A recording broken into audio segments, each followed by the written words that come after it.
Hello, hello, hello. Welcome to Royal Sussex Live. Welcome, one and all. Well, today I had some company over, so late start today. Well, later than I intended to start. So, thank you so much for your patience. Let me grab my slides. Hmm. And we can get started. I'll say hello to a few people before we go too deep. And let's see there. Okay, got that up. And this. Okay, nope, didn't mean to do that one. I was hoping for. There we go. Little Christmas background. There, perfect. Little Christmas background. Wow, Christmas is coming fast. Hello, Petal of Facts and Two Cents. So glad you're here.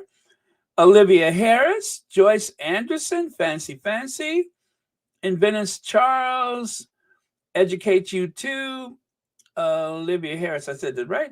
Sherry Ware wants to say hello to a few people, I think. Right?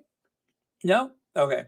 Marjorie, Gwendolyn Daniels, Kenether Ash, Deborah Bowens, Connie Balmer. Hi, Connie Balmer. And let's see. Alicia E. Nelson. Okay. And Reba Henderson. Angela One Love, Alma Andrews, Lou Lee, 1960, Sonia H., Marcy Foreman, I said that already, right? Hello, Elaine Parker, Compton Cali Gal, um, Truth of Dilly. Okay. Oh, good. You made a complaint. Thank you so much. Myra V., Olivia Johnson, Angela Thomas, Catherine Bryant, Joan Garcia, Juliet Holden Fowler, Hope's Garden. I said Compton Cali Girl. Jennifer Clark, Lou Lee, Benny Blair. Uh, okay, I think I'm starting to repeat myself. Anastasia Isabella, who is a moderator. Rodney Jackson, Shirley Kearney. Okay, let me go all the way back to who was first? Brenda Gray. Hi, Brenda. Lydia Washington. Okay, I think we're good. I think we're good. Oh, my days. I say that all the time. Oh, my days. Ozell Dunlap. I love that name, Ozell. Very pretty. Okay. So it is Christmas is coming very soon. I can't believe how much I'm in a Christmas spirit, but I am. And so far, so good. So far, so Christmas. Okay. And there, do that. So far, so Christmas. All right. And that. All right. Just get myself set up here. All right. I just thought about something I forgot to do. All right. So, thank you, Marcy Foreman. Hi, Baron. My birthday is my birthday. Oh, why don't I do that? Hi, Baron. It's my birthday. Love you guys. Marcy Foreman, happy birthday to you. As a matter of fact, wait. No, I'm not going to sing, but happy. But I don't want to ruin your special day with my song. So happy birthday to you, and thank you so much for spending your birthday with us, and many happy returns of the day. Um, wow. I don't know if you celebrate Christmas, but this close to Christmas, I hope you're not getting robbed every year. But yeah, still, this is a great time of year to be born. And I love the wintertime. I love the snow. I'm looking forward to this weekend. Of course, I hope nobody likes gets stuck or, or this snow is going to cause a slip and fall or something like that. I mean, it's not without its risk. But I love the wintertime and I love a good snowstorm. So I intend to sit by the window and watch the snow as it blows past those lights I put outside this year. So looking forward to it. Love Christmas time. So if you guys live in the Midwest or any place that's going to be affected by the snow, do make sure you go and shop. I think you may have what 2 days before things get really bad. No, Thursday is coming. So you got now and all of tomorrow to go and buy some things before the big snowstorm. If you need to do some shopping for Christmas presents or whatever, you still got a little time to do that. But just remember, there's a storm a coming. Let me see. Uh, yes, Lydia. I don't mention her enough, right?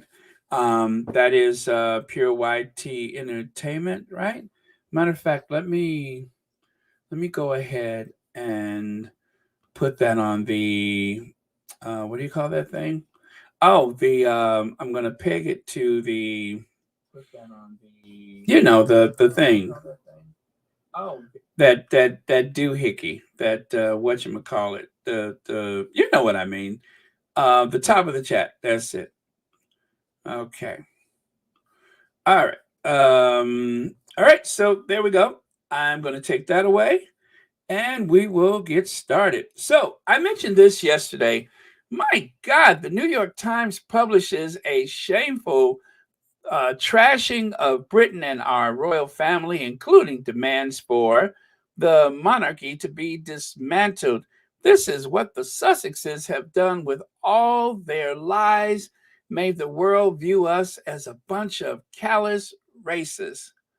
Um, are you sure you want to blame the Sussexes for that? Are you sure you want to blame the Sussexes for that? Because even without Harry and Meghan, I think there's enough of a reputation there to begin with.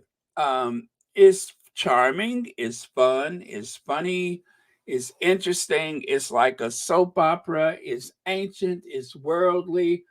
There's so many things that I love about watching British television and reading the accounts in British history and such. It's also very interesting. But if you poll most people outside of Britain, they certainly wouldn't trade the system they have in exchange to, from going from being, how do I put this, a citizen to a subject.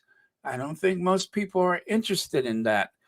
And one of the best ways to prove that, in spite of everything they want you to believe about that system, is that, well, not only have most countries given up on that, especially since World War I and World War II, but the other thing is that if you consider the amount of people using food banks and the inflation rate as it is, I don't know how that really helps.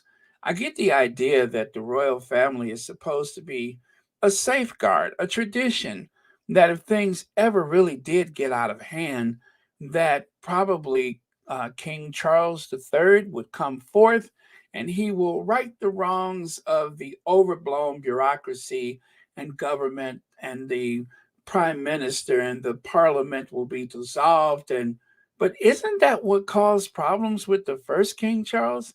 Isn't that why he lost his head? Because he stepped in? Huh. Yeah, so as for a safeguard, I don't know that that's really the way to go. I think I'll just keep the system that I got. Now, as for this dismantling of the monarchy, I'm going to be very realistic. There's always going to be a monarchy. I just think it will. There's still a monarchy that exists in quite a few countries. However, most of them do not have the extravagance of the Mountbatten-Windsors. Most of them do not get involved with politics like the Mountbatten-Windsors. Anytime you have a prince of the realm that flies to the Middle East to participate with people that, oh, let's say they buying and selling and such things that could hurt other people, I will put it mildly, that could hurt other people, which at least one or two people have been accused of participating in that, um, then that's being political. There's a lot of things about the royal family that is very political, even in spite of the fact that they say they're not political. Like, for instance, if there is someone who has been, shall we say, I'll just say it. Let's say if there's someone who dies because of a racist act, how often does the royal family come forward and say, that's not right? They're a citizen just like you? There's so many times that the queen could have come forward to settle this issue of race and racism once and for all, but yet she never has.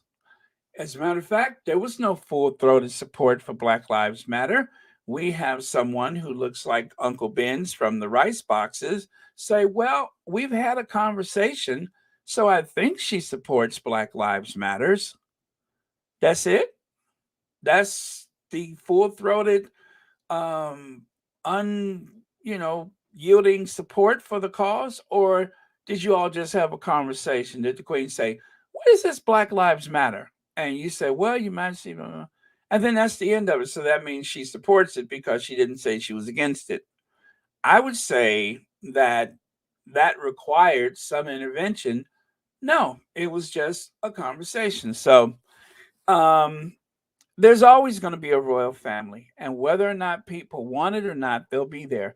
But whether or not they're being paid through a sovereign grant, well, that may change. So this article was very interesting. I shared some of it with you yesterday. It's in the New York Times. The New York Times seems to ruffle the feathers of the British tabloid press, and it's no wonder they do, because they're not afraid of them. Okay, so like right here it says, until the 20th century, monarchies were the rule rather than the exception. I mentioned that yesterday from the article. Until the 20th century, they were the rule rather. It's exceptional now. In the Harry and Meghan Netflix documentary, the Duke and Duchess of Sussex shared intimate details of their lives from their courtship to giving up their royal duties and privileges and moving to California to raise their young family using a combination of historical footage, family photos, and videos, and stylish confessionals from scholars, friends, and family. The Sussexes tell a story that, frankly, we mostly already know. You might be surprised to hear that the trilogy of Lifetime movies about Harry and Meghan's courtship is fairly accurate. They don't want you to know the truth. And so the only way that they could stop this is to try to delegitimize the New York Times. I don't see anything in this article that's so bad, but you know, um, they're just they're just giving an opinion. That's it. It would be easy to dismiss the Sussexes and their plight, but their immense privilege could not shield them from racism, which ultimately forced a wedge between them and the royal family. In the end, racism is more powerful than familial bonds. That is, the monarchy consistent unwillingness to protect Meghan Markle in the face of truly horrific tabloid coverage and online harassment was indefensible. Harry and Meghan is interesting if you want nearly 6 hours of granular information about the Sussexes' marriage and how their relationship with the royal family fractured irreparably irreparably, that is, through Liz Garbus is credited as the director. The Sussexes were clearly in control at all times. I don't begrudge them for that. For the past several years, they have been subjected to an unprecedented amount of public scrutiny and cruelty, much of it from the merciless British tabloids. It makes sense that for once they wanted absolute control. But the problem with wielding that kind of control is that it can work against your own interests in one of the early episodes, Meghan discussed being biracial and says people don't talk about what it's like to be mixed race. Well, that is something that seems to have mixed feelings, mixed opinions from a lot of people. And she goes on to say, I was so perplexed by the statement that I turned on the caption and went back to be sure I heard her correctly. There is a robust and long-standing discourse about being biracial or multiracial. How could she not know that? How could no one protect her from such a wildly inaccurate statement? Well, I mean, Meghan said how she felt. The point is, they were telling the truth as they know it. Now, as I've said before, I didn't, well, growing up, I had never seen an interracial couple until I went to California as a child. It was jarring to me because I come from the Midwest. I'm like, oh my God, people see this? Nobody's going to do anything to them, I hope. So that's the bubble that Meghan grew up in, is that people didn't know, and in most cases, people didn't ask her about her race. But when she went to the UK, I think what people are kind of tone deaf about is that she's saying this was the first time that it was an issue. It was an issue for the first time. It's one thing when they won't cast you because you just don't fit the part for whatever reason. You're not black enough, you're not white enough, but to be treated and mistreated in a way, um, just for being, not for a part, but just for being, to be criticized, to have your child compared to a chimpanzee, that's a whole nother story. So, anyway, it's a great article. And if you guys get a chance to see it, it's in the New York Times. And I don't know, I can see why this upsets the establishment as much as it does, but maybe they need to be shaken up. There at this, let's see, where are we at here? Okay, yeah. So it says when Prince Harry met and married an American actress, Meghan Markle, we saw in real time just how high a price the crown was willing to extract from an outsider, up to and including her life. And that's the author that you see there. Her name is Roxane Gay. Roxane Gay, and she writes for the New York Times. Thank you so much, Elaine Parker, for the super sticker, and thank you so much for watching Royal Sussex. I tell you, going into this week, I just wasn't expecting all this. However, I'm so glad that the thing with, well, not the thing, but the horrific column from, oh God, Jeremy Clarkson. I'm so glad that didn't die down. If nothing else, it's picking up speed. So I'm so happy for that. I hate that it happened, but I'm glad we're not forgetting about it. Hi, Church Nelly. Okay, so right here, you can see the name of the article, When Harry Met Meghan. Now, take a look to the right there. It says, why does America's smuggest newspaper have such a pathological loathing for Britain? Now, this was from February 21st of 2022. We dine out on boiled mutton. The economy is falling apart, and we're so racist. We drove out Meghan Markle. Tom Leonard examines another New York Times howitzer. So you can see they have it in for the New York Times, right? The Daily Mail, the New York Times, it's like they're in a grudge match or something. The hot-headed reporter in the latest edition of Serial, the hit U.S. true crime podcast run by the New York Times, can hardly contain his fury about the. Well, thank God somebody's defending Meghan. Thank God somebody's speaking up for Meghan. You know, I'm glad about this. I'm glad that the New York Times is saying and doing and acting in a way that I wish the legacy media like ABC and NBC and all the rest of those. The New York Post, isn't that Murdoch? The Washington, whatever it is, isn't that Murdoch? Aren't a lot of these things Murdoch. And I love the way they will try to throw those headlines out there from a newspaper, which used to be purely American, even if it was conservative. But because they seem to take their marching orders from the Murdoch people, and you have the Daily Mail, it's the most widely read English language thing on newspaper online. And so they have a lot of reach, even right here in the United States. So thank God somebody's speaking up and speaking out. I'm glad for it. And you know what? Like I said, I have a subscription to New York Times and I had almost gotten rid of it. No, I'll keep it. I'll keep it. I want to support them. And take a look here. Harry to marry into gangster royalty. New love from crime-ridden neighborhood. Or how about this? Thin blue blood and Spencer pale skin and ginger hair with some rich exotic DNA. Rich exotic DNA? They should be embarrassed about this. Exclusive. Harry's girl is straight out of Compton.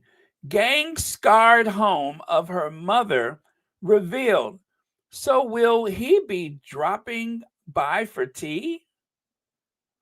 They infantilize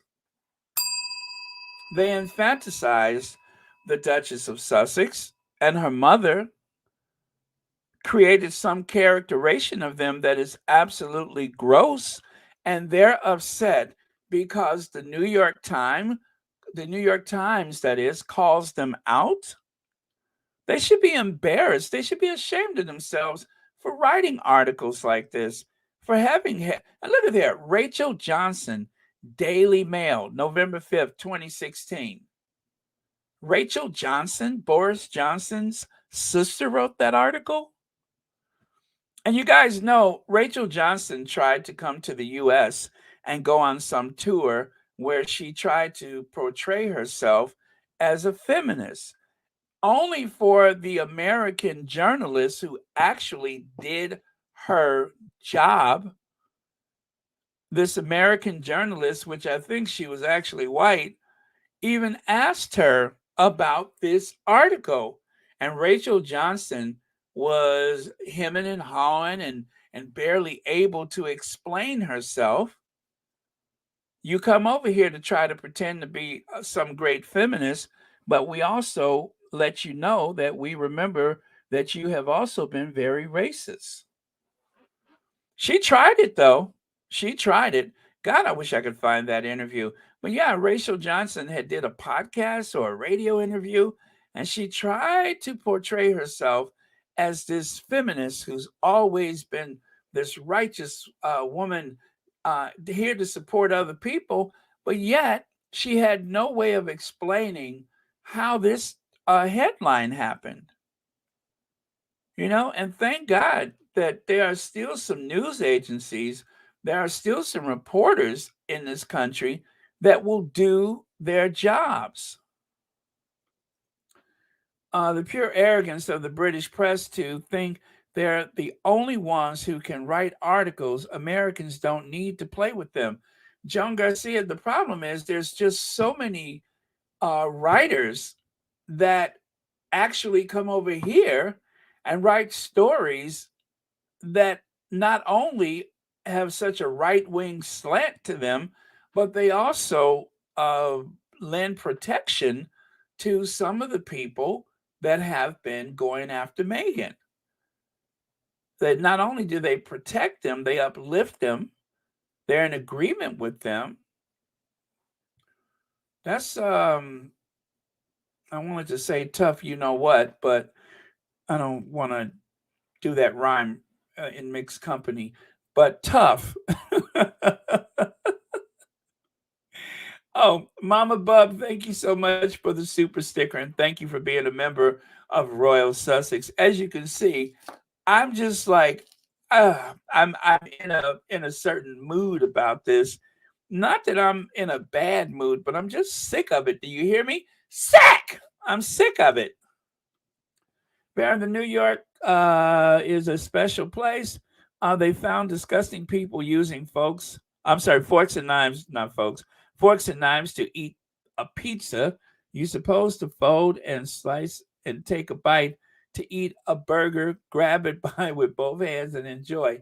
I get that, Nicole Tannis, and thank you so much uh, for your comment.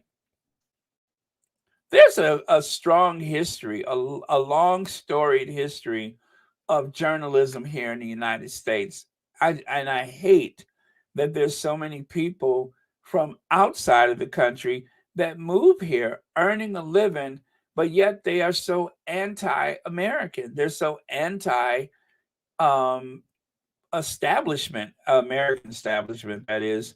Um, Again, so much of this evolved because of Rupert Murdoch, because of his infiltration into the American media market and the British media market.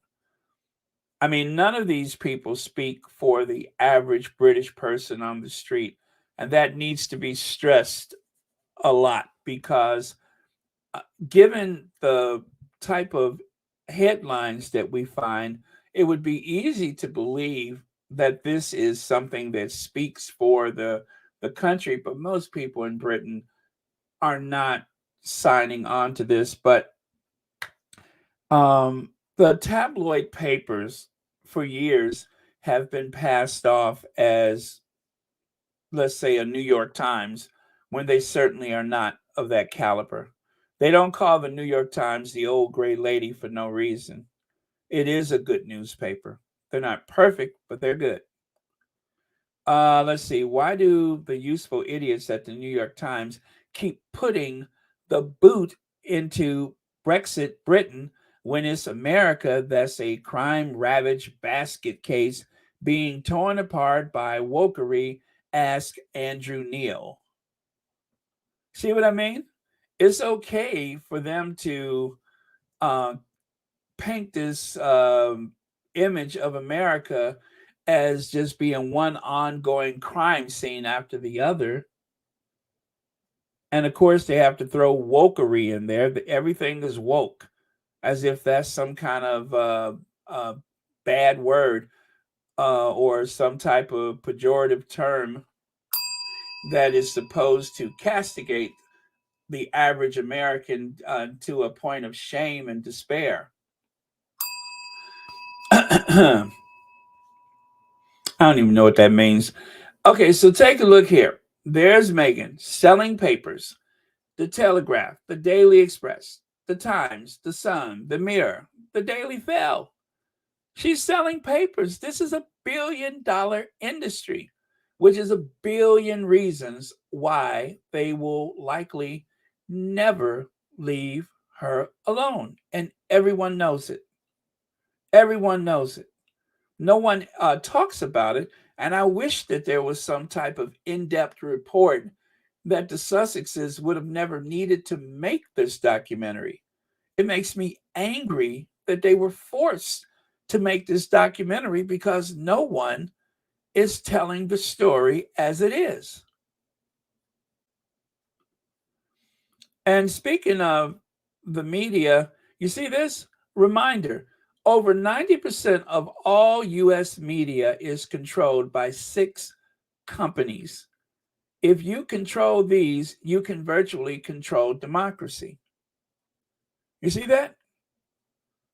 Viacom, Disney, Comcast, Sony, Time Warner, and who is that other one? News Corporation. I mean, this is the big 6. This is the big 6. This is The View. This is Good Morning America, the Today Show. This is the big 6. And then, if that's not enough, don't forget Sinclair Group, the Sinclair Group that owns a lot of those. No, is it Clear Channel? Clear Channel, Sinclair Group. I think they're the same company, or maybe not. But the ones that own the billboards, they have a strategy of going around the US and buying independent television stations so that they can push some type of right wing agenda. So, you guys, I'll remind you of something. turn it off. Turn it off. If you're getting frustrated and you're getting a headache from the conversation back and forth with the people on the panel of these talk shows, it is designed to create frustration, to sow seeds of doubt, to make you nervous, to make you angry, and also to make you dependent so that you'll come back to them looking for answers again. If you're tuning in every day and you're getting angry and frustrated, if you find yourself arguing with people all the time, step away from it. Step away from it because they're killing you. They're literally robbing you of your spirit. So it's up to you guys to decide. But those pundits sometimes they say, "Oh, we don't know which way this election is going to go." They already know, like at least a week before the election. They pretty much know. Yeah, anything could happen last minute. But listening to those pundits milk and massage everything all the way up to the last minute, where you're like on the edge of your seat. I stopped doing that stuff a long time ago. I vote, I wait. Shelley L., the News Corp is Rupert Murdoch. Ah, thank you very much. Yes, News Corp. That is Rupert Murdoch. And what is it? The Associated News Group. That is Ruthermer, right? That's the Daily Fail. But yeah, News Corp. That is Rupert Murdoch. They also own what book publishing company that is. Anyway, I think they own a publishing company. Well, I know they own one. I can't remember which one. CBS is Penguin, I think. And oh gosh, I think News Corp is the one with the two names to it. But it's like a shell game. They hide behind the familiar names of these companies that you may have grown up with, and you you know, it's just like you don't realize there's a far deeper agenda. Thank you, Shelley Ellen. Thank you so much for the super chat. Pomeroy's 21 says in the US, racism is more passive aggressive with penalties more direct, whereas in Europe, racism is more direct with penalties more passive. You know what? That is absolutely brilliant. And you are right about that. Because here in the US, you know, you're more likely to lose your job, you know, and render yourself unemployable. Whereas in Europe, it seems like you're more likely to keep your job. As a matter of fact, you may end up making more money. But yeah, there's quite a few bullies and um, racists that were, you know, big in the media, and now they're not. So yeah, that's brilliant, Pomerose. Thank you so much for that. As a matter of fact, I want to remember that, so I'm going to save that one because that is absolutely brilliant. Thank you so much for that. I'm going to build a shrine to you later. Okay, thank you, and thank you so much for the super chat and watching Royal Sussex. All right, Berta Sanchez says now who know who she is. That is it. She is the one who wrote that crap, and if she wrote that crap, she needs a visit from the Sussex Squad on her email, Twitter, and whatever darn trade. Okay, thank you so much, Berta Sanchez. Let me see here. Okay. All right, so the former mayor, Bill de Blasio, got a message loud and clear. Former President George Bush did behave as a real New Yorker while eating a slice with the bravest, that is the fire department of New York City. Thank you so much, Nicole Tennis. Thank you. Okay, so moving on. So there's this one, the socioeconomic background of journalists. Higher socioeconomic background. Well, you can see 84% of the journalists comes from what they refer to as the public school. And as for the editors, 73%. In other words, the higher level of the socioeconomic background. And people who, let's say come from poor working class families, you can see it's only 16 and 27%. And that's why Bassett Mahmoud said, when a narrow section that is of society dominates our media landscape, it has an adverse effect on our democracy as well as our news values, which stories are told, how they are told, and what's deemed newsworthy and what isn't. I saw the damaging effects this had on my own country. So take that and make of it what you will. But I like to picture, let's say, an Mary Richards. You guys know who she is, right? Mary Richards. She comes from, okay, her father's a doctor, her mother's a doctor's wife, and she goes to school, she gets a good education. However, she wasn't a great student. I don't even think she finished school, and she kind of lied to get her job at WJN, which was a television station, and she was a producer. And I'm speaking, of course, of the Mary Tyler Moore Show. That is a classic story of the American journalist. A lot of them come from some very, let's say, humble backgrounds. They certainly don't know people with titles. They just come from towns all across America.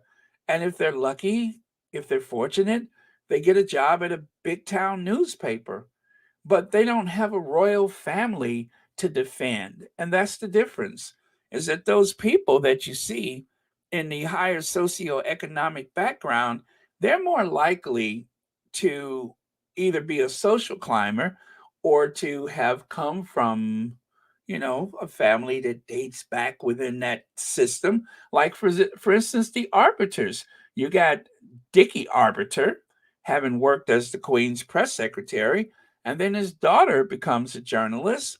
But did she go on to report about clearing mines someplace? Or did she go on to write about a war or something? No. She's talking about the royal family. She's defending the royal family. And she's using that rather sly, negative tone about the Sussexes. There's no way she would ever give a fair report about the Sussexes if it had anything that would in any way uh, uh, be seen as damaging to the royal family or embarrassing to the royal family. She won't do that. She won't do that. So she won't ever be fair and balanced. She's going to protect the interests of the institution and everybody else who identifies with it.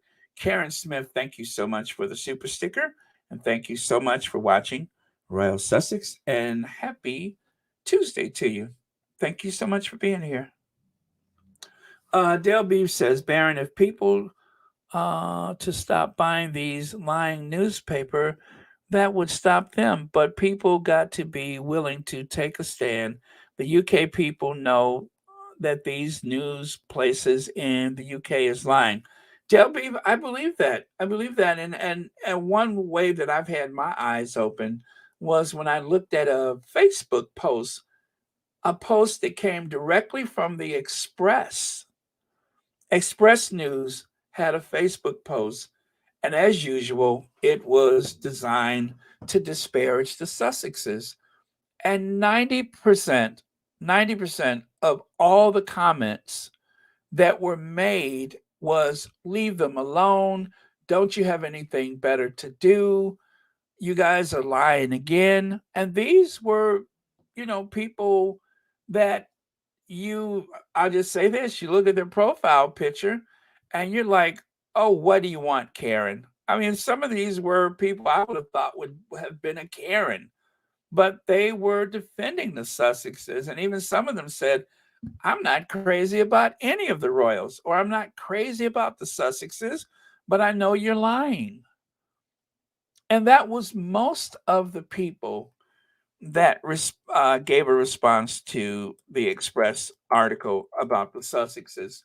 So surely, most of the people in Britain, and I do believe most of the people who were commenting were British, they just weren't buying it, and it was people that, like, let me see this one right here.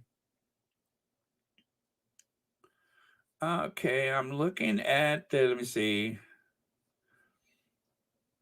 Meghan Markle's friend claim Harry realized. Okay, all right. So let me take a look at these comments, and I'm gonna see if I can pick out a couple. Maybe I just got lucky that day. Maybe I just got lucky. Let me see. Okay, it looks like I got lucky that day. I don't remember what the topic was, but maybe I got lucky that day. But okay. Let me move on, you guys.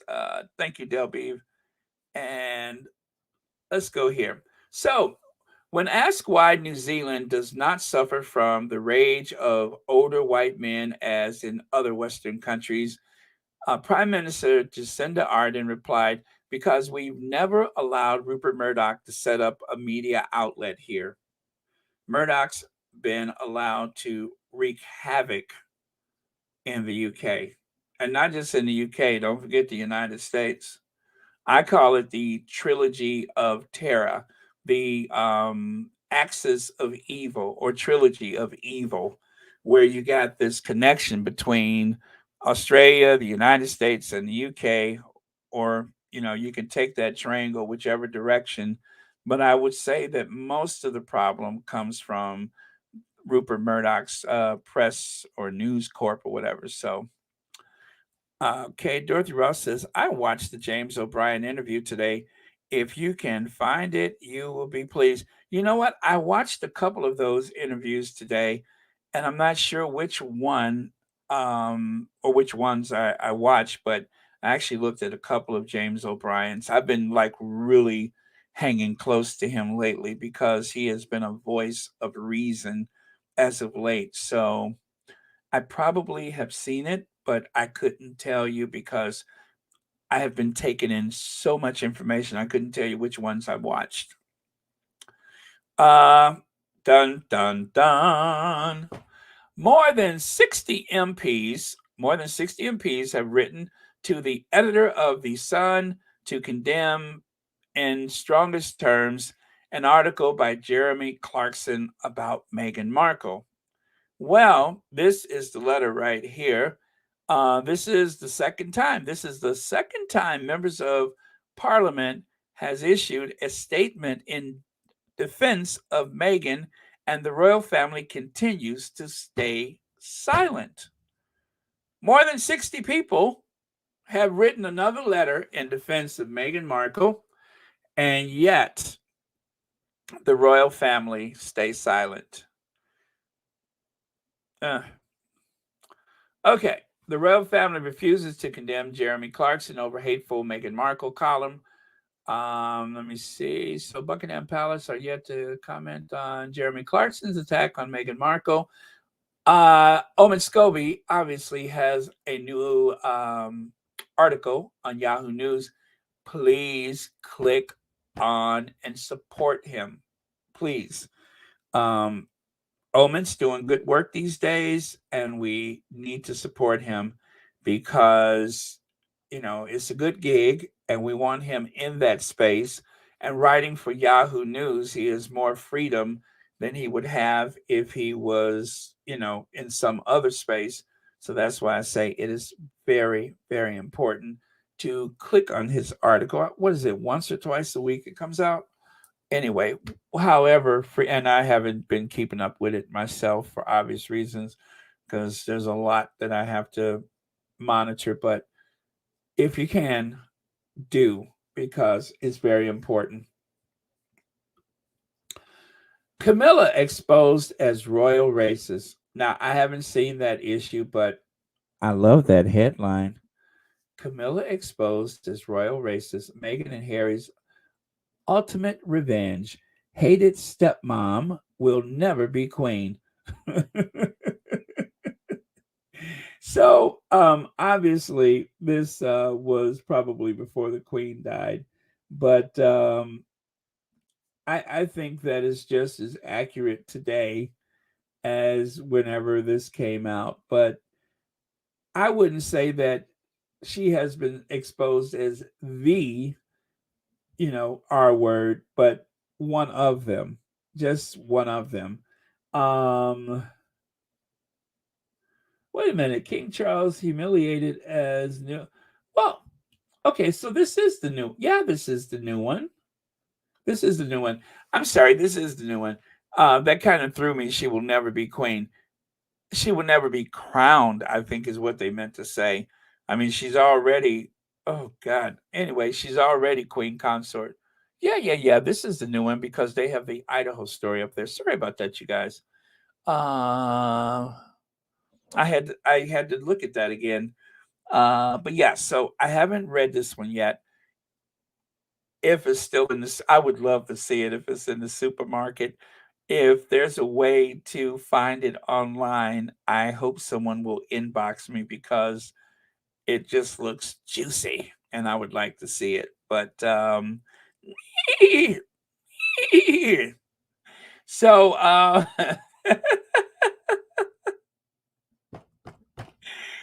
oh man, I tell you, when she walks down the aisle for her coronation, I hope that the royal band or whatever they call them. I hope they break into the theme from Bonanza. Please do the theme from Bonanza.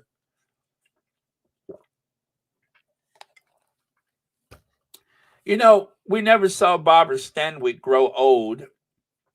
We never saw Barbara Stanwyck grow old on the Big Valley, but I would think that.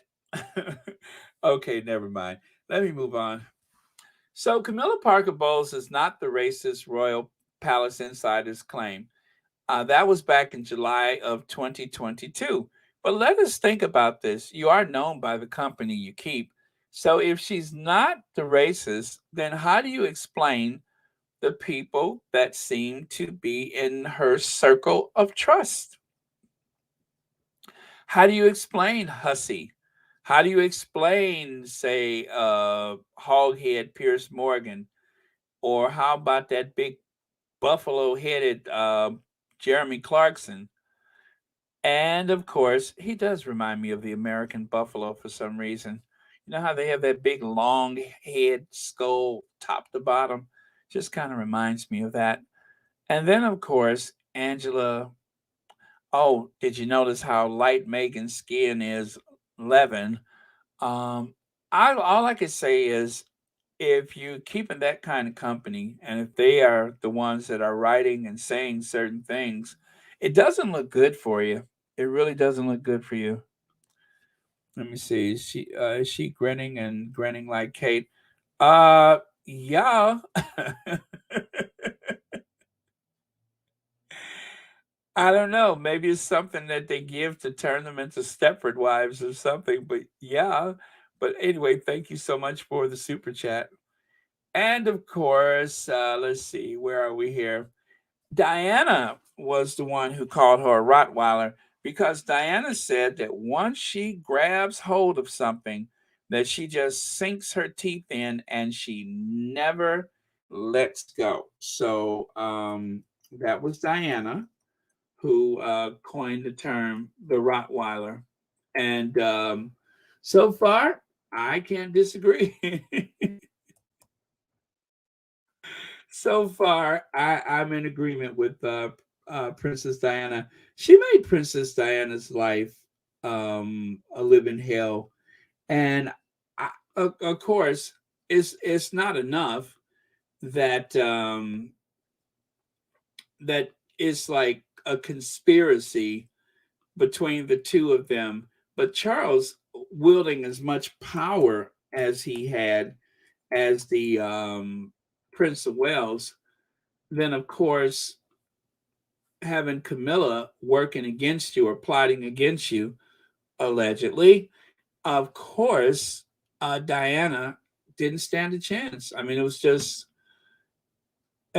poor Diana. all I can say is poor Diana. She did not stand a chance against the weight of that institution. And okay, but anyway, I haven't done this in a while, but I think today is as good a day as any, right? So let me get that started here.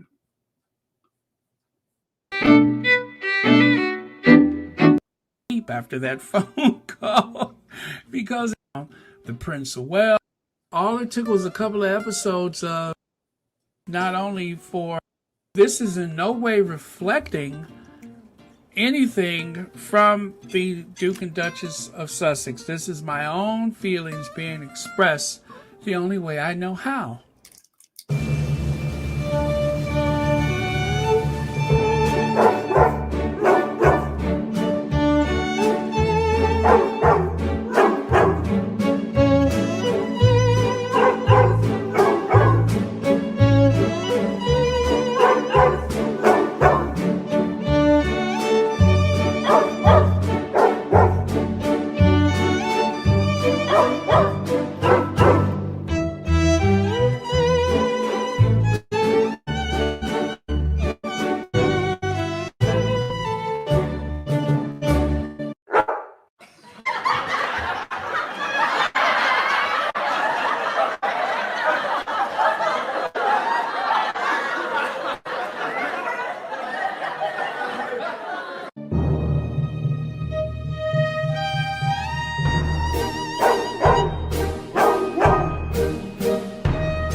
Okay, it's been a while since I played the long version, but something about the past couple days just kind of put me in the mood. So that's for you, Diana.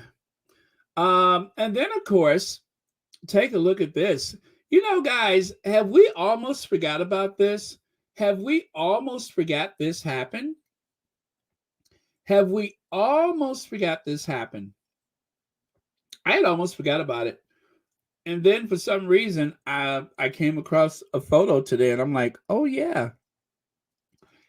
And you know, the YouTube channel Royal Family, they have this video, which is where I found this screenshot. However, the part where she's looking at her hand disgusted because she feels like her hands are dirty and need to be cleaned after she touched another child.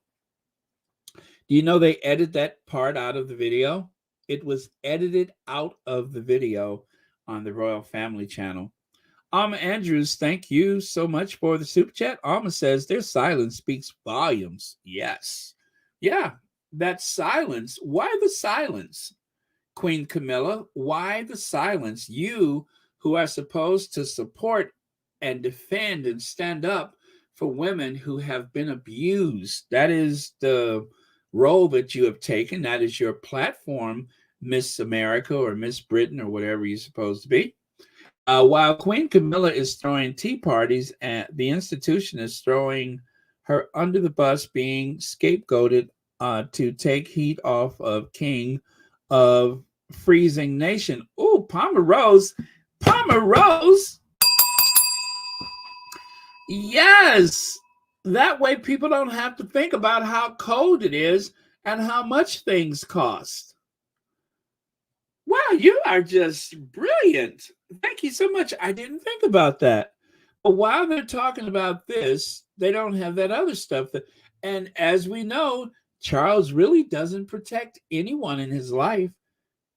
He had actually allowed Camilla to twist on the vine, to wither on the vine when uh, when they, I think, what period was that? I forgot when that was. Was it after Diane? I think it was after the divorce. and she had no security at her house, and all the press was outside, and Charles was nowhere to be found, and he did not have any protection for her. So Pomerose, is not beyond the realm of possibility that he would allow her to be consumed by those same wolves that they have put on Meghan. So yeah, I agree with that. Thank you so much. Great. Anyway, thank you, and thank you also, Alma Andrews. Thank you both for watching Royal Sussex, and also thank you so much for being here on this Tuesday evening night. Connie Balmer, thank you so much for the super sticker. And thank you so much for watching Royal Sussex. And Connie Balmer, thank you so much for those beautiful prayers in the comments section. I have been reading those, as you have probably noticed. Thank you so much. And that means a lot. Thank you. Okay, so, and what about this? Camilla condemns how society has come to believe violence against women is normal. Oh, you know what? I had to. I'm taking a deep. I'm taking a deep breath on that one, because it's so ludicrous to believe that she's standing up and defending anybody, let alone a woman. Launching, that is, Women of the World Shameless Festival, encouraging activism against sexual violence. The Duchess of Cornwall said, "We need to get the men in our lives involved in this movement." And an article by Rihanna Mills. Have you guys ever paid as close attention to who's writing articles in your life? Because I haven't. It's only been since the Sussexes have come along that I have ever paid that much attention to who's written an article. Duchess of Cornwall breaks down in tears after hearing women's stories of domestic abuse. Archie Bunker of the All in the Family show, he had a saying, "Hey, Edith, if that isn't the black calling the pot kettle." If that isn't the black calling the pot kettle. He always said stuff backwards, but you know what? This is backwards. This is like looking into the looking glass. I feel like I have stepped into the looking glass, reading this and seeing who it is accredited to. Camilla. So Camilla is defending or crying or standing up for women that have been abused. Really? Camilla? Camilla is taking a stand? Interesting, because aside from looking like a silky chicken, there is no way that I would ever believe that Camilla is feeling pain and hurt because of how a woman is being treated.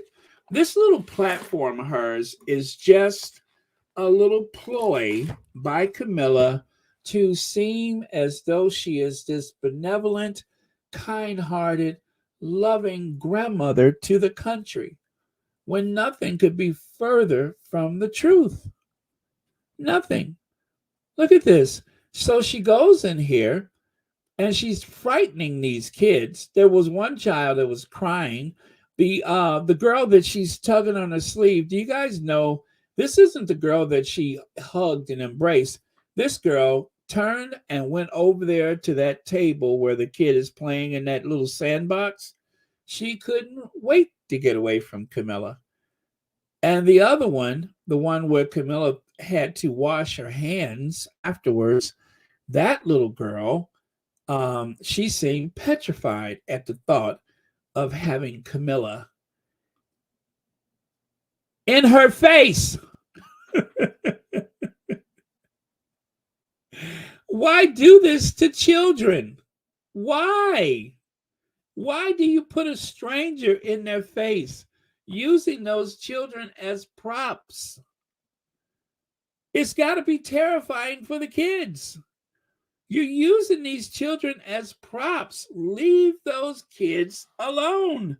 They don't want your face up in their face. And as far as I'm concerned,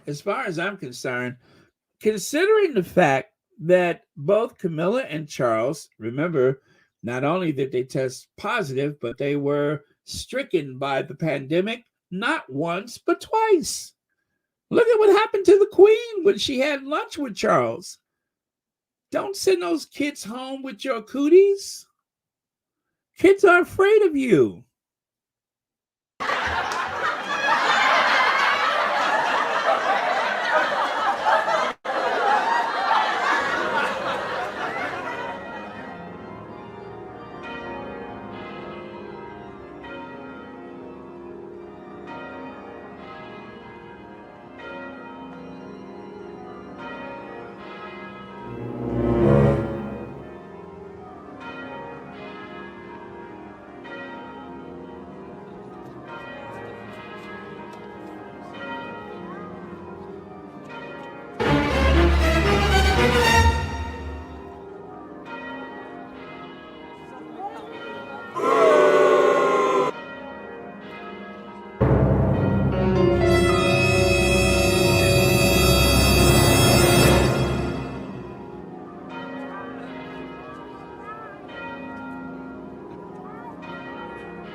See how desperately those kids want to get away from them?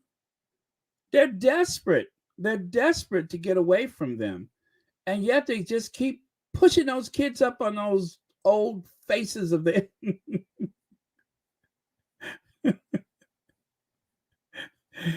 I mean, that's bad when a child just takes a good look at you and they say, nope.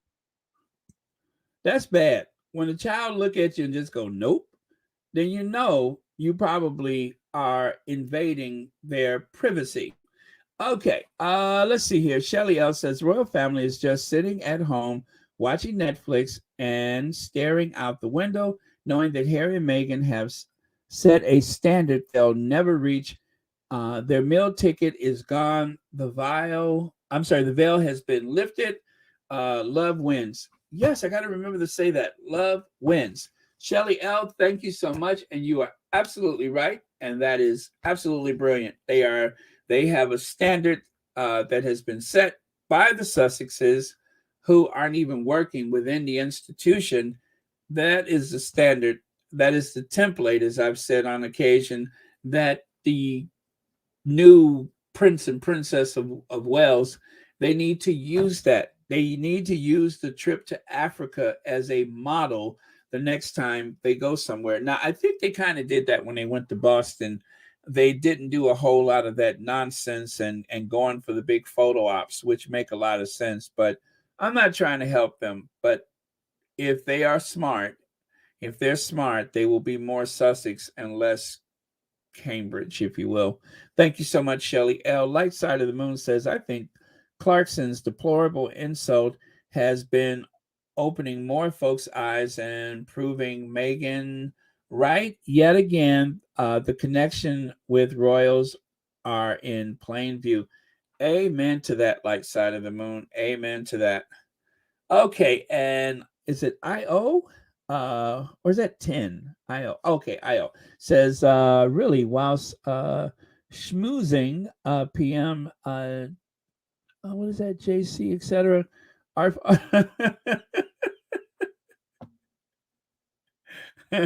or Pierce Morgan and Jeremy Clarkson while smoozing rather. Thank you so much for that. And thank you so much for the super chat.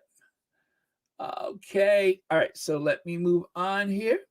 All right. I did that. And okay. So Duchess of Cornwall opens the Daily Mail Chalk Valley History Festival. And there she is right there with Lord Nappyhead, Lord Rothermer of Nappyhead, who owns the Daily Mail. the man who has proved time and time again it's not unusual to be biracial. It's not unusual to look biracial. And even though you seem,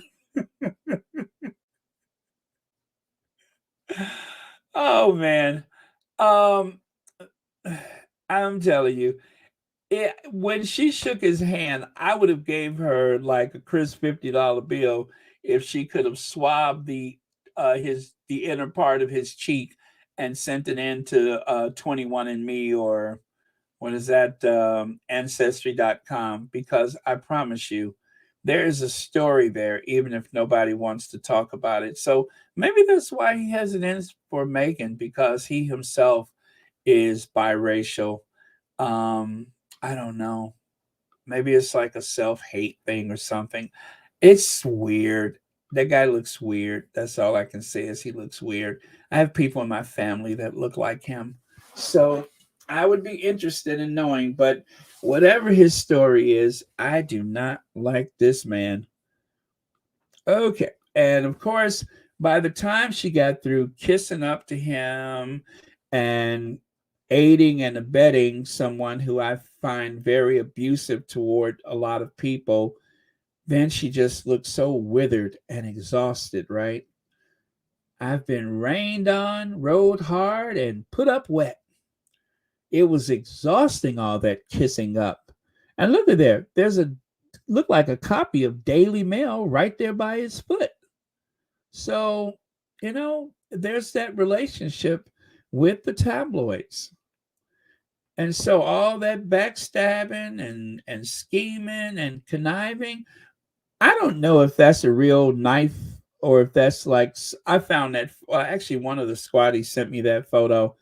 But for some reason she looks very at home, looking like a slasher or something like that. She looks quite at home with that knife. But that will be her on the right side. That's how you expect to find her on Coronation Day. She is going to have a square and she's going to have a drink because she will be very pleased with herself that she has been able to pull it off. And she has. She has, I tell you what, she gives new hope to other people like her. Well, all of that scheming and conniving and backstabbing, that's why she got kicked out of the Spice Girls. That's exactly why she was kicked out of the Spice Girls. A lot of people don't know this, but Camilla was actually a member of the Spice Girls. And because of her treacherous personality traits, she's lost a lot of things because of her character, because she has been found wanting in her character. She was kicked out of the Spice Girls. Um, and of course, she had auditioned for the movie 10, but they took one look at her and they could only come up with about 3 1/3. So,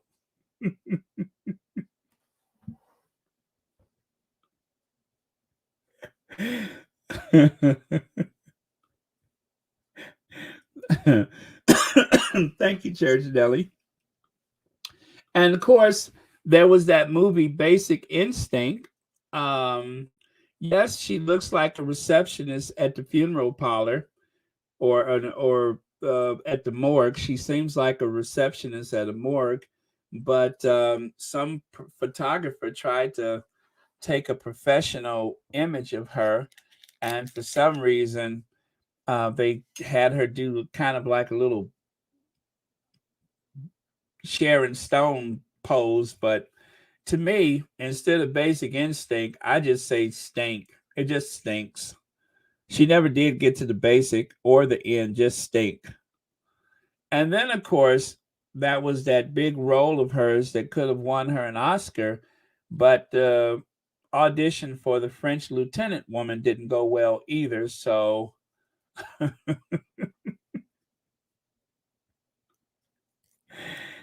of course, as the wife of the sovereign, as the queen consort, Charles has new coins. Camilla has a new coin. Everybody, all the senior royals will get new coins. Charles and Camilla both. Charles' coin is so lifelike, you almost feel like you're talking to him. It's almost like having Charles in your pocket, right? And then, of course, you don't have to be royal to have a coin or to look like a coin. So there's Lady C, who is the very spitting image of one of our founding fathers, and that, of course, is Thomas Jefferson, the very spitting image of Thomas Jefferson. And, of course, William's coin. The one on the left is the one that they had to issue. The one on the right, which is so lifelike, that is the actual, you know, image as depicted on the original coin. But in order to, put it in circulation, they had to change it a bit. So I understand. No shade.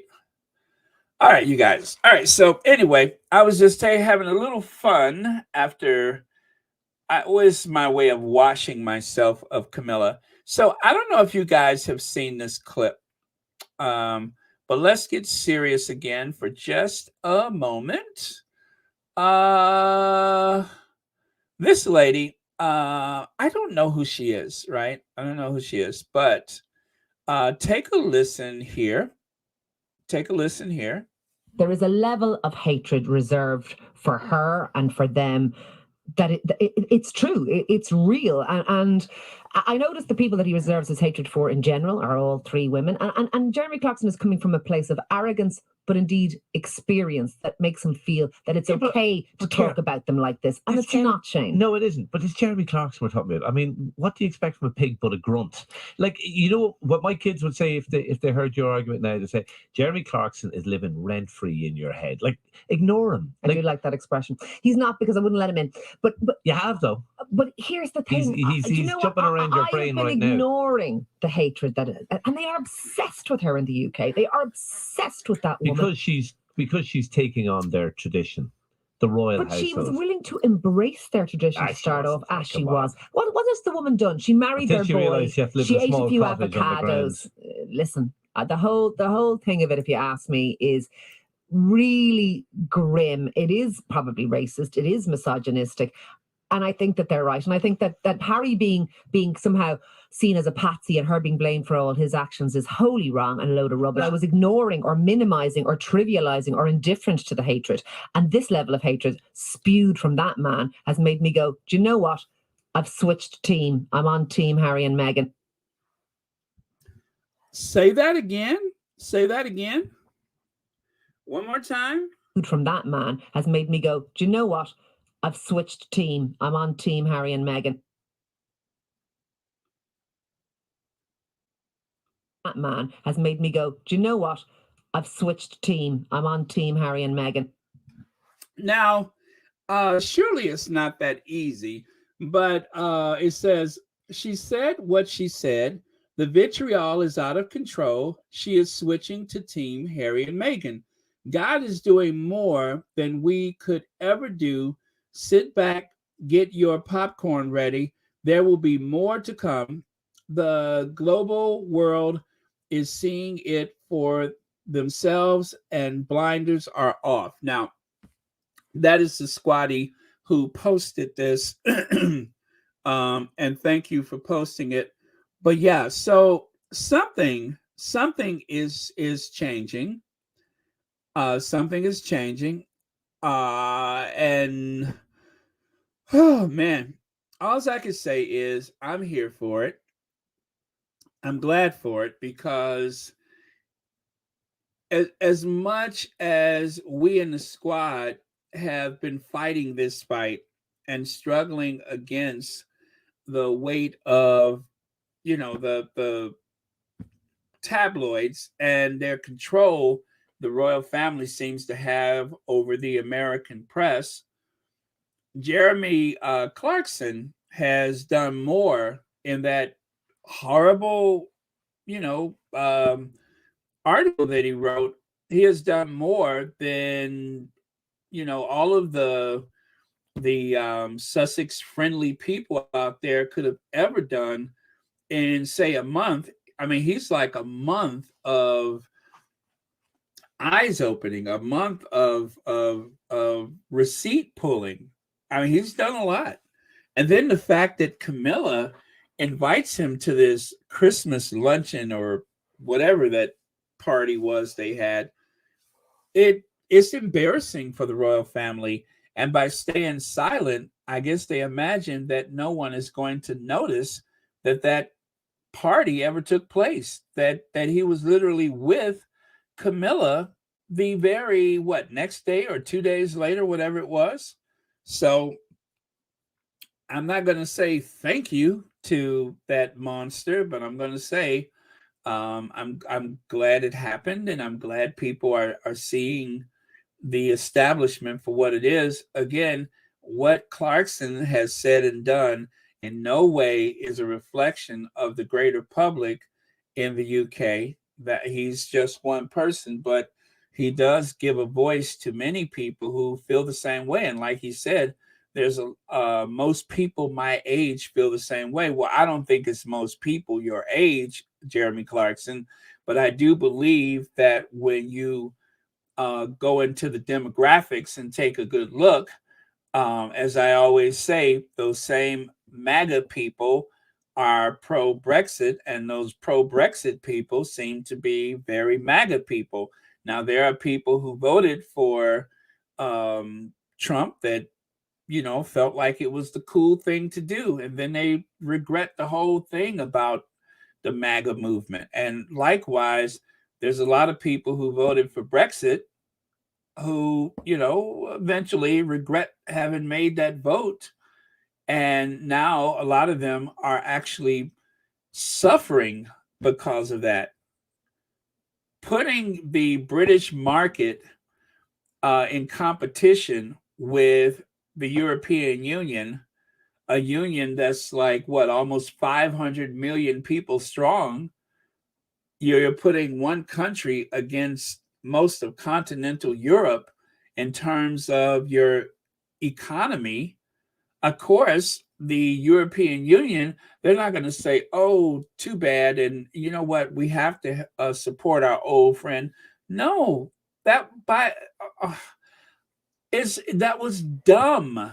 That was dumb. And I don't know if people who voted for it realize that you're putting yourself in competition with the European Union. What is in their interest to make sure that the people in Britain are not paying too much for the price of goods and services? What is in the best interest of the European Union to make sure that merchandise and products and food is expedited through the port of Dover or whatever port it goes to, so that it can get to the British people's dining table as soon as possible? There is nothing to say we got to hurry up and help them. Now you're competition.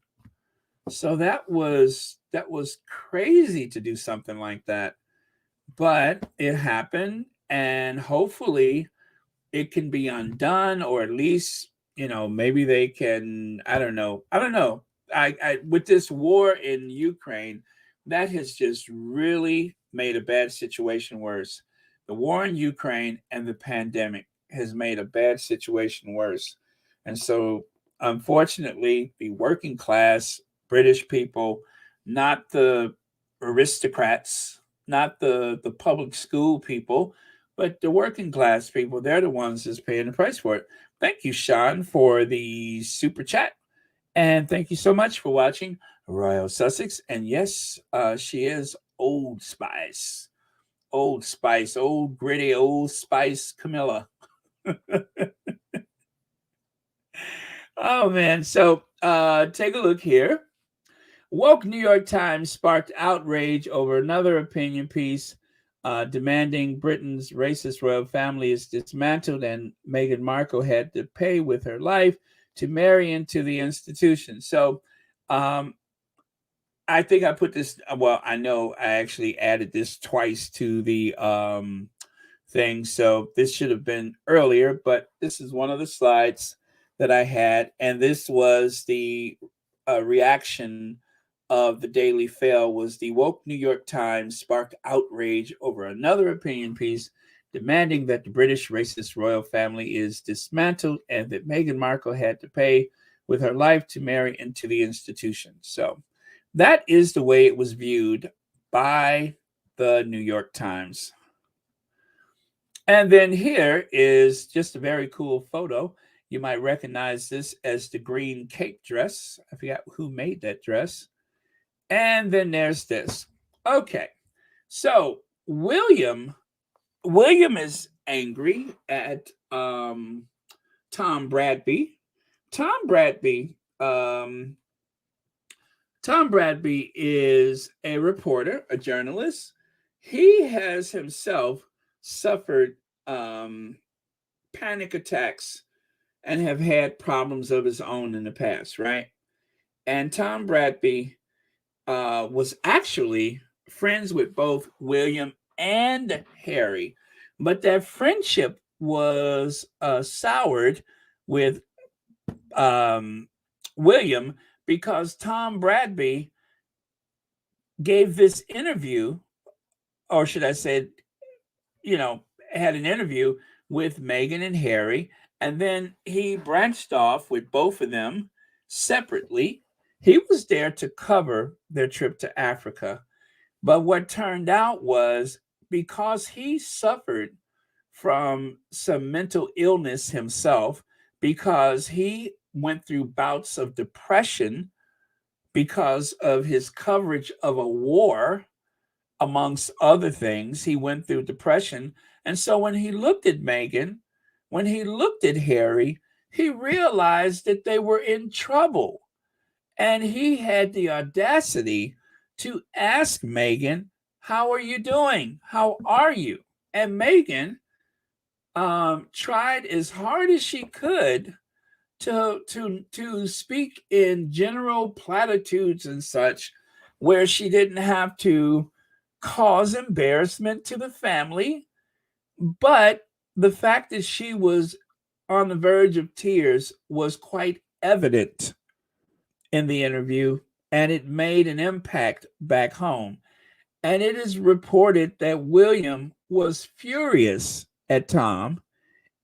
Tom Bradby is the one who conducted the interview for their engagement.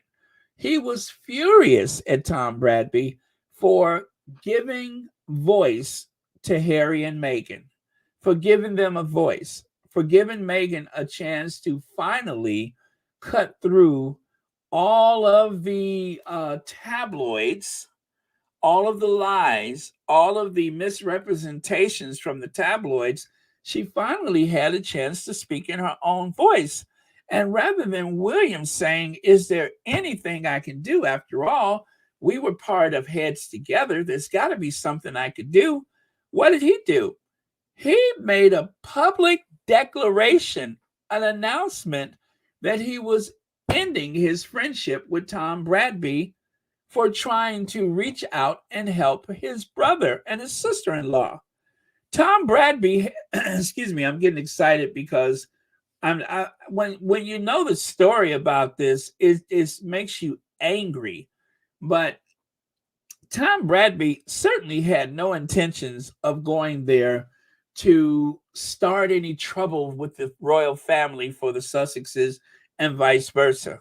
But he recognized pain. He recognized the pain. And so he could not just not ask about it.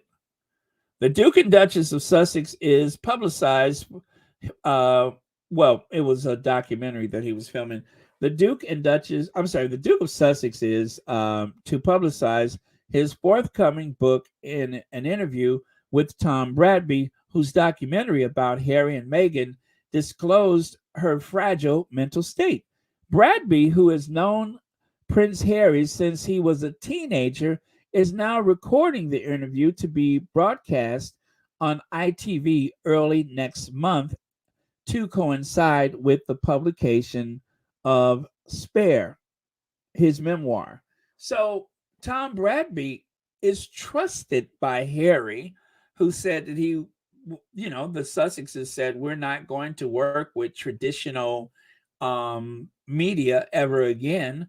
Well, he trusts Tom Bradby because Bradby actually was one of the few, if not the only, reporters to have given them a voice at a time when the world seemed to be crashing down around them.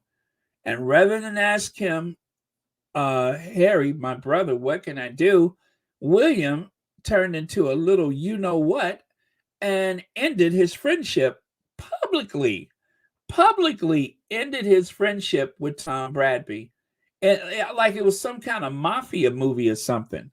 That was like, when you're William and you're in a powerful position like that, and you declare to the world that you're ending your friendship, that's like leaving a horse head in somebody's bed, isn't it? You know what I mean? That's like leaving a horse head or a dead chicken or a dead catfish on somebody's porch or something. It's like leaving a dead fish. That's what it is. Or a horse head.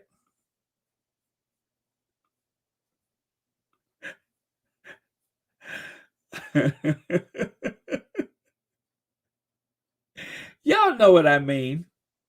But I'm being serious. But it's still like leaving a horse head. Not a horse, but a horse. A horse head. It's like leaving a big horse head in somebody's bed. I'm sorry. I'm supposed to be real serious right now, but I couldn't pass up that one. I couldn't just let that one slip by. So it's like leaving a big horse head in somebody's bed. But anyway, but let me get back to this though. So there is Tom Bradby on the left. That's at the Cambridge wedding. There's Tom Bradby on the right. That is at the Sussex wedding. So he was best of friends with both Harry and William. However, William just abruptly ended his friendship and publicly briefed, announced, leaked, or whatever, however they did it. But it was a very public thing when their friendship ended. Prince William has ended 20-year friendship with ITV Tom Bradby over Harry and Meghan. Tom Bradby has been a guest at both Prince William's wedding to Catherine Middleton and to Meghan Markle and Prince Harry's wedding. Interesting how they always put that first, right? But an insider claims he now fallen out with older royal brother. The Duke of Cambridge has ended a long and trusted friendship with ITV Tom Bradby because of the way he acted over Meghan Markle and Prince Harry fallout, an insider has claimed. Prince William and Harry have been pals with the News at 10 presenter for about 20 years, and he was a guest at both royal weddings. They also trusted him with Kate and William's engagement interview.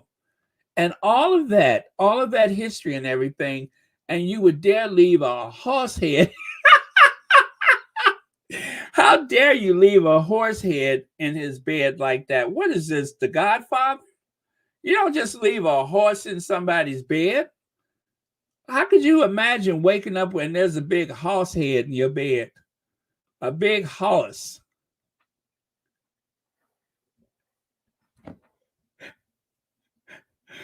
Oh man. Anyway, you guys, let me stay in character here.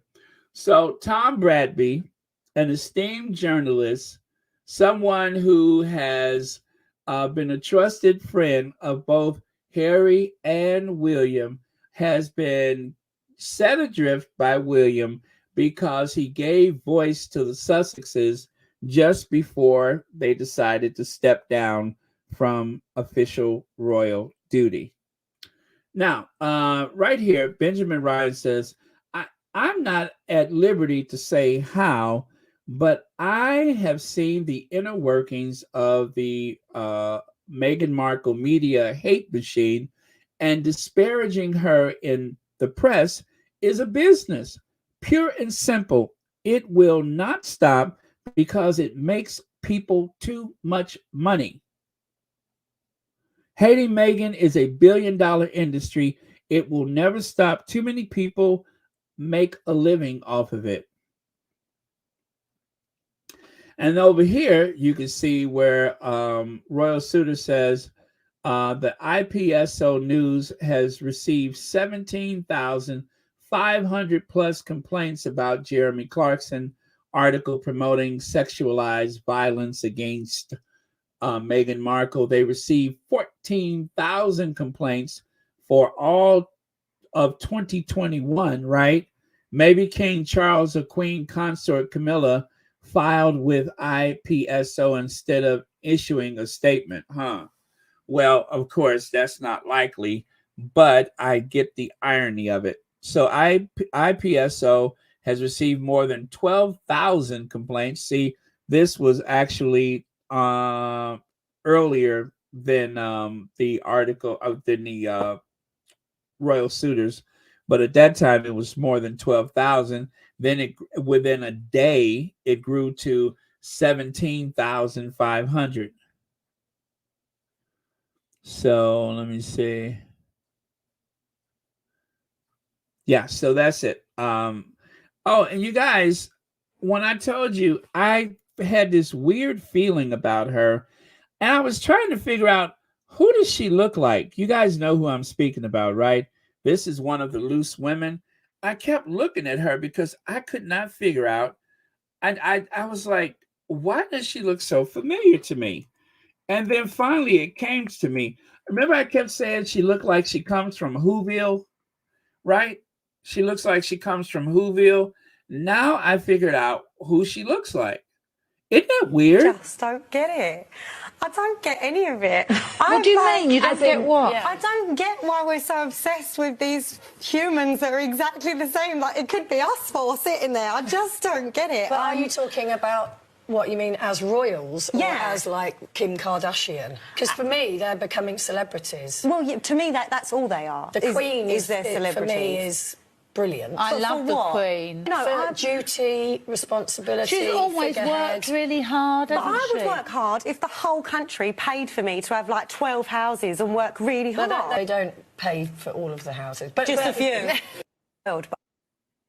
Yeah, so I finally figured it out. She kind of reminds me of the Grinch for some reason, or at least someone from Whoville. So yeah, that's who she reminds me of.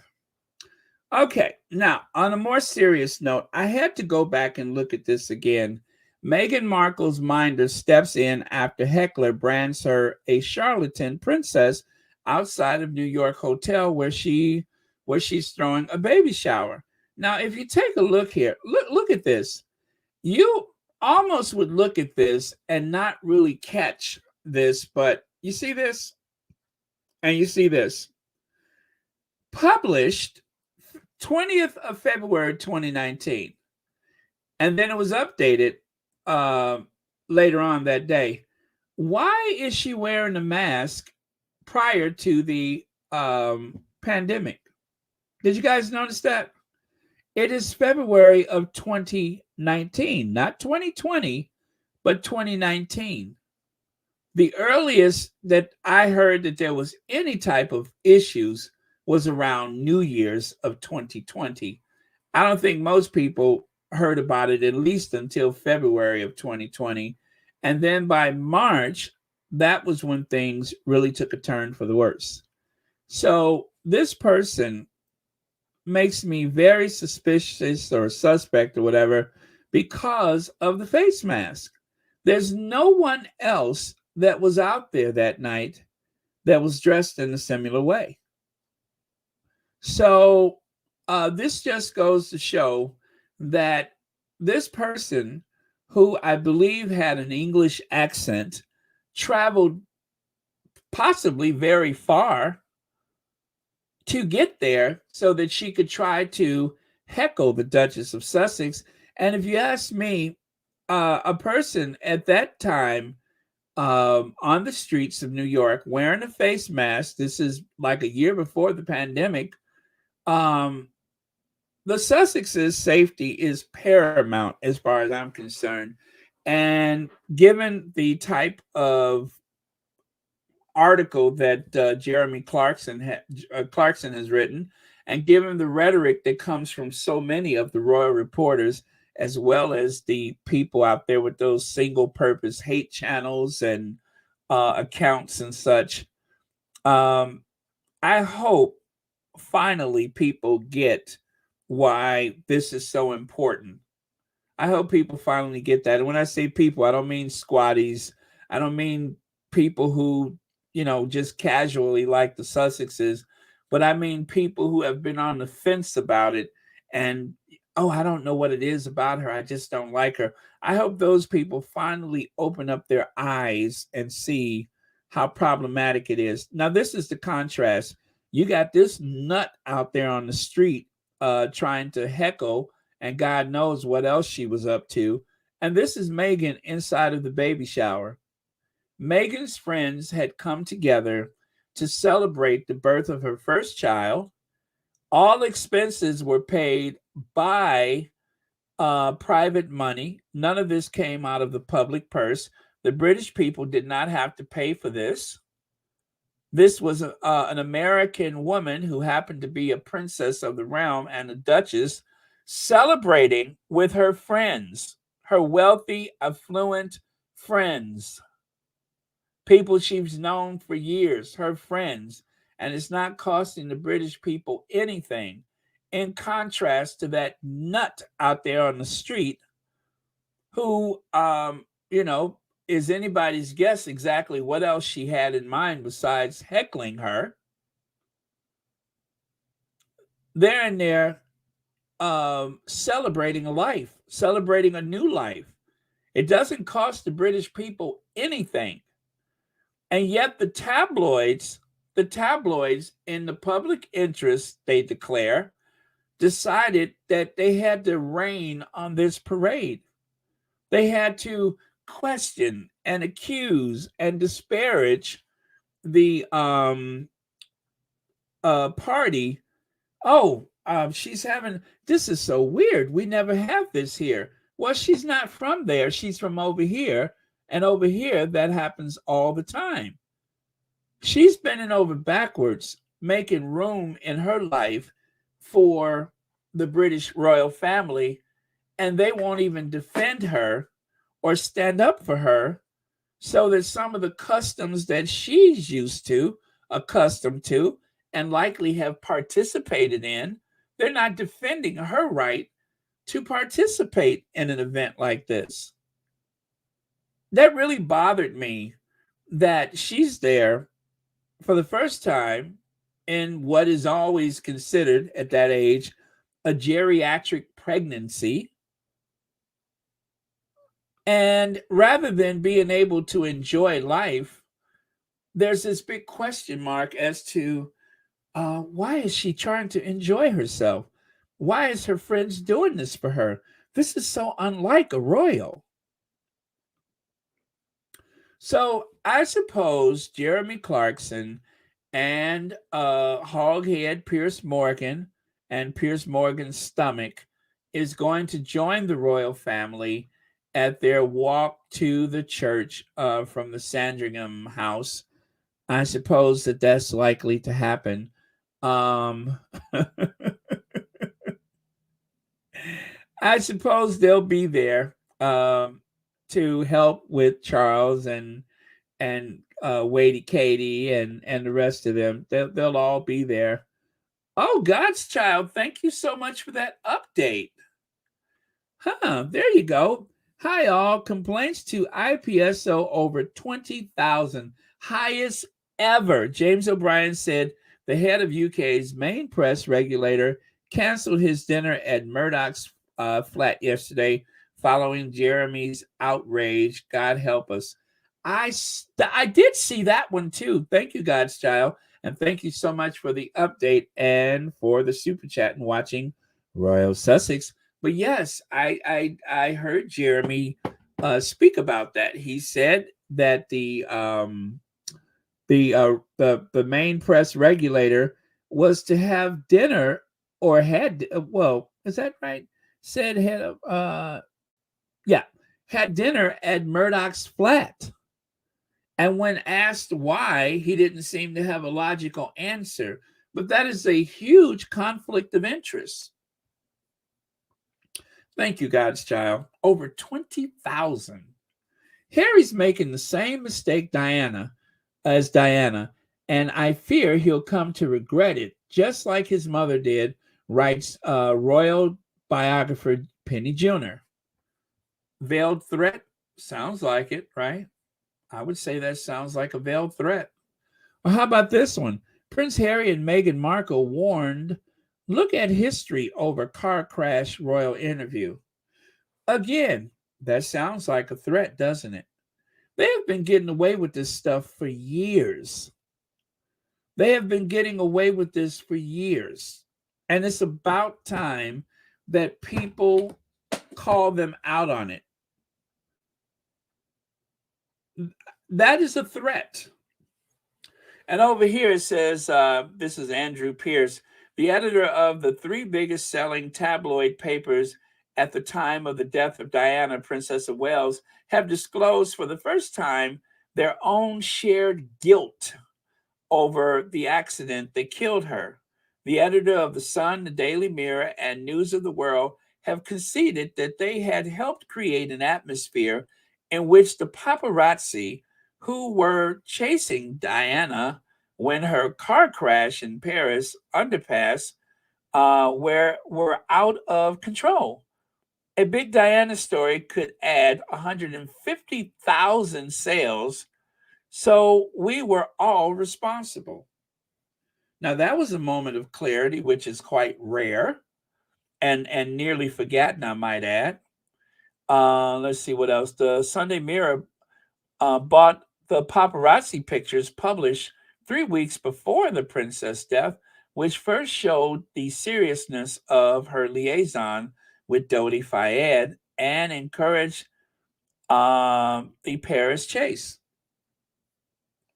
So they know what they're responsible for.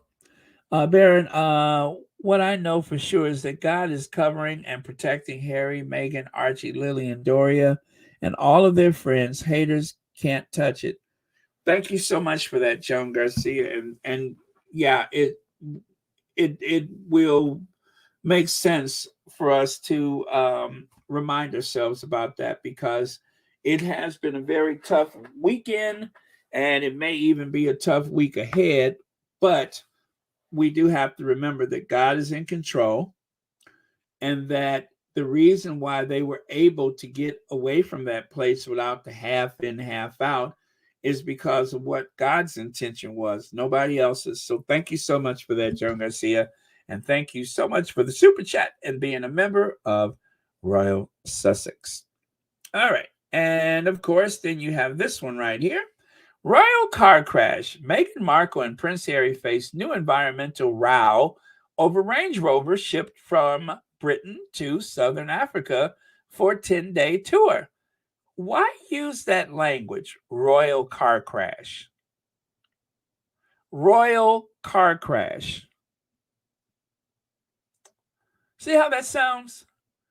Why use that language in the first place? And I spoke about this before.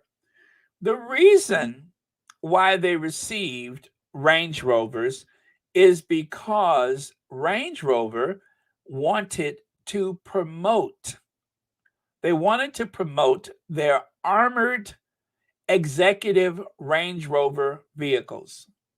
Range Rover were the ones who offered the vehicles for the use of this trip. The Sussexes did not ask for them. The Sussexes had nothing to do with the Range Rovers in use. That was provided by Range Rover to promote their product. Range Rover also have the armor-plated editions of their vehicles, which the royal family uses. So it was not at the expense of the British people. Range Rover paid for this. But that's not the way it looked in the press. It looked like some type of capricious capricious behavior by the Duke and Duchess of Sussex, and it certainly was not.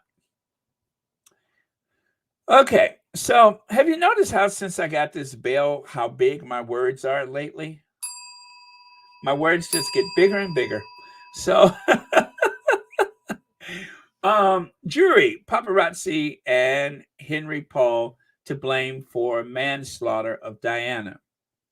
The panel returned joint verdict of unlawful killing through grossly negligent driving or gross negligence manslaughter 10.5 years after Princess Diana's crash, in which Diana, Mr. Fayed, and Mr. Paul died.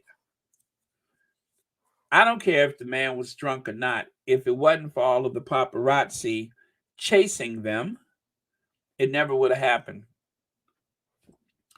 Okay, you guys. And lastly, on Friday, the Archwell team, including Archwell Foundation, Archwell Audio, Archwell Production, gathered to celebrate holidays and participate in This Is About Humanity annual holiday party to reunified families represented by Immigrant Defenders Law Center, led by the Archwell Foundation.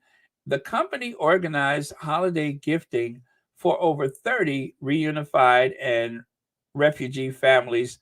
This is about humanity created.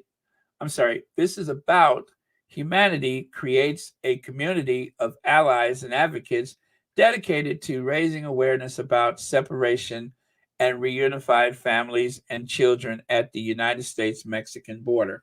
So I believe that what they're speaking about is in reference to that Trump era situation where they took children from their families seeking asylum, and they put those families into the child welfare system. And somehow these children were no longer able to stay in contact with their parents or their siblings. It was like they took them and would not allow any forwarding information. Now, the thing is, a lot of the kids that are left at the border, those kids are accompanied with the names and addresses and telephone numbers of families here in the U.S. And no matter how you feel about the crisis on the border, no matter how you feel about people crossing the border, that was no excuse to punish their families by separating the children and not allowing any forwarding information. That was absolutely cruel.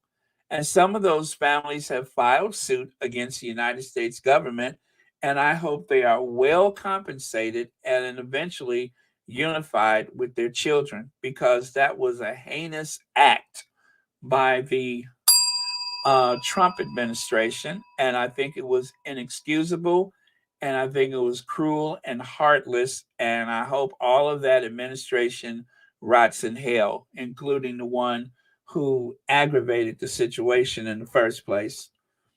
That's not the country that we are, and that's not the country we should be. So that is what I have to say about that. And it was paid for out of the person's, you know what? This is supposed to go with something else. This was about this. This was about the sorry about that. This was supposed to come up next after the and it was paid for out of the person's pocket, the personal pocket of her friends, not the British people. So it was no one's business in the first place. And then someone else wrote, "What's wrong with an extravagant, star-studded?" Their prince and his wife traveled to the U.S. with an army of stylists, assistants, journalists, and flew David Beckham from Qatar for what? I mean, what for? The award recipients were not present. They used all funds to pay celebrity performers. Why? So, yeah, why worry about the Duchess of Sussex having a baby shower without costing anything to the British public when you would fly those two dimwits to Boston and pay for all their security and glam squad and everything. I mean, take a look at that screen. Does that look like the result? Okay, never mind. But how much did it cost to have Kate looking like she just stepped out of Madame Tussauds waxwork, huh? She looks like she just stepped out of Madame Tussauds. I feel like I'm looking at a waxwork at the Madame Tussauds. How much did that cost the British taxpayers? How much of that money from that earth flop did they use to help her look like something out of Madame Tussauds? I ask you. At least the British taxpayers didn't have to pay for this.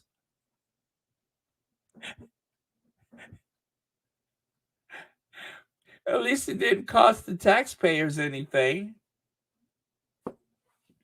Why do I feel like I'm about to turn into a pillar of salt? Do you guys feel like you're about to turn into a pillar of salt? I feel like there ought to be snakes coming out of her hair or something. But anyway, I'm just being mean, y'all. But yeah, okay, so I think I'm done. Yes, I'm done now. Thank you so much, you guys. Thank you so much for watching Royal Sussex. Thanks for allowing me to get that off my chest because I was just sick of it. Do you hear me? Sick! I was sick of it. And with that, I will take a look at some of your final comments before we get to the last thought of the day. In the meantime, go green, just not that green. And also thank you to our dear queens, our queen of hearts and our queen of everything for those amazing, gorgeous children that they have raised. And let's see, Shelly L says she looks like she took the same smiling class as William, the sociopath guide to smiling for beginners. Oh, you're talking about that one where William was smiling at Carolyn Kennedy.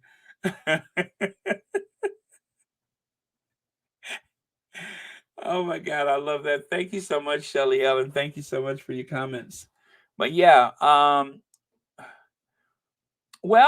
colorless as the celibacy, they always say, why is her mouth askew?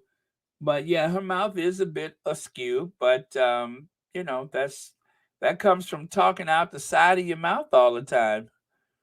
Let me see. Keep watching Harry and Meghan and listening to Archetypes. Amen to that, Lydia. Lydia, was there something you wanted to share? And I hope I didn't overlook it again. But you said you wanted to share something. So if you do, I'm here for it. Let me see here. Gosh, I've been talking a lot and talking fast. I am a bit agitated with these people right now, the tabloids. And again, you guys, this in no way is a reflection of the British people. Most people in Britain, just like here in the United States, are good, hardworking people and should not be accused or should I say confused with those people with this agenda of hate.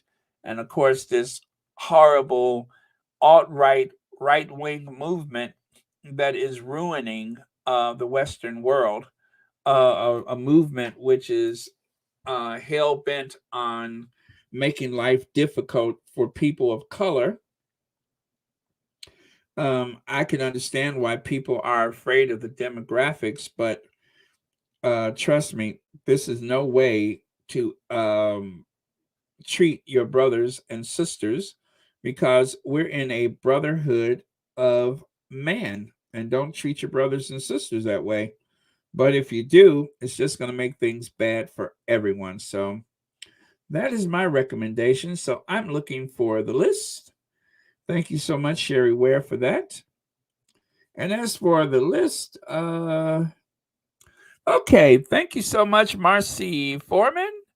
Happy birthday to you, Elaine Parker. Thank you, Mama Bub, Shelly L, Pomerose, going once, going twice, and Karen Smith. And also, okay. Is that also Karen Smith? No, that's I think this is Pomeroy's, right? Oh yeah, thank you for those. Alma Andrews, Connie Balmer, Light Side of the Moon, Sean, God's Child, Joan Garcia, and Shelly L. Thank you all for the support of Royal Sussex, and thank you so much for watching today. Thank you, moderators, for keeping this a safe space. And okay, got it. Is that it? Yeah. Okay. Oh, God's Child, you say, sorry, can't join Casey's chat. Oh, okay. Okay, wait, I'm trying to do two things at once. Give me a second here. All right. Okay. All right, so I've gotten that done. And then God's Child says, sorry, can't join chat. Casey's confusing defended people of color in the 1980s, vilified by press, promoted African click song with Gary Barlow, got Kingdom Choir, but pulls Harry and Meghan security, quit on Sunday, angry equals lunch. Okay, I got that, I think. So, yeah. So, Charles has done a lot of good things, but pulling the Sussex's security, and of course, Harry pointed out very clearly in the docuseries that Charles were referencing things that he should have known, or that he knew were not true at the Sandringham summit, as well as allowing this summit to take place. I will add, without the Duchess of Sussex. Anyway, Charles has acted in bad faith against Harry and Meghan. I know that he's done a lot of good things in his life, but on balance, he is a horse's behind and has been for a long time. I think he has a bit of a personality disorder, and that he has been very, very ruthless where Princess Diana is concerned. Let's see here. Like, for instance, the whole thing about Diana is crazy, Diana's losing her mind, and then next thing you know, Diana is dead. And then, of course, before the Sussexes left, I'm worried about my brother. He's so fragile. And of course, the Duchess of Sussex, there was no mention about her mental state. They were just hoping the worst would happen.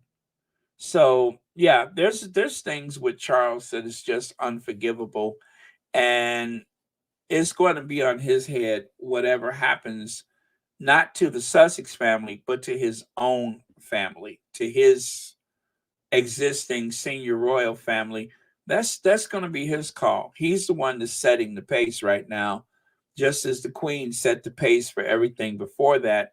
And as you know, it's been one disaster with that family after the other, including 3 of her children having divorced. So on his head it lies. Thank you so much, God's Child, and thank you for your membership and watching Royal Sussex.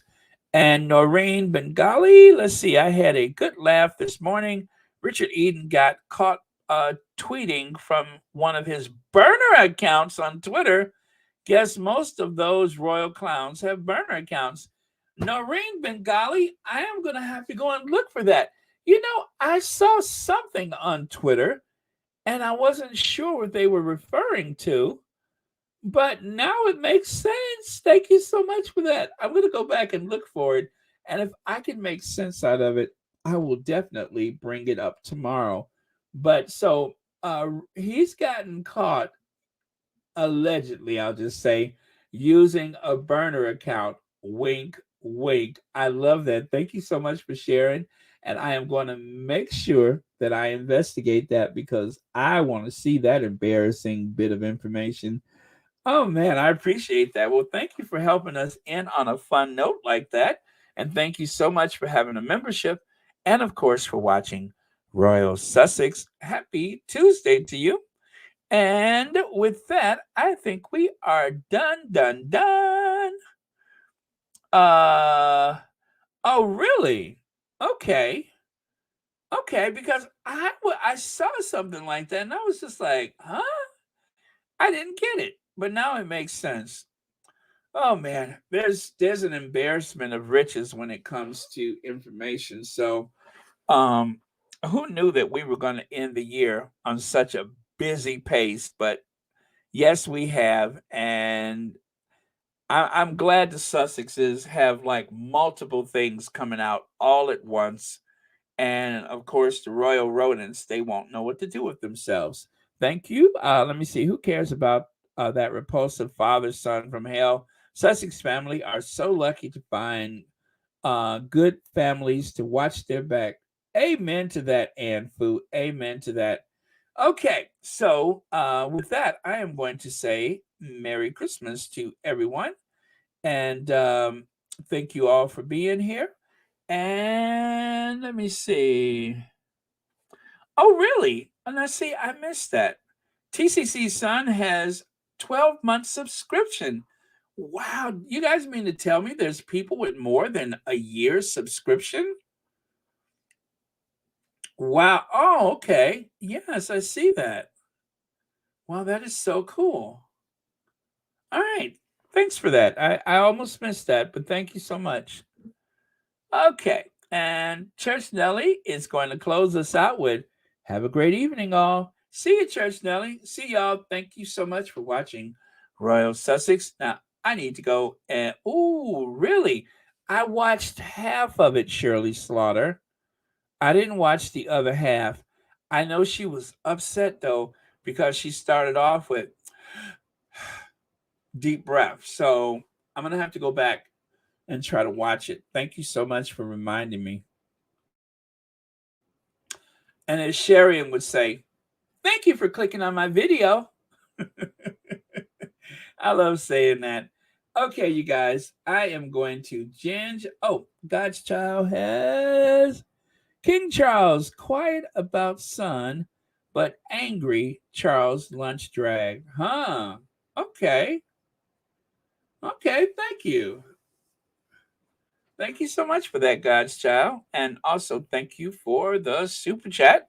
And thank you for being a member of Royal Sussex. All right, then, you guys. I am going to Ginger Avenger us out of here. And I will see y'all tomorrow.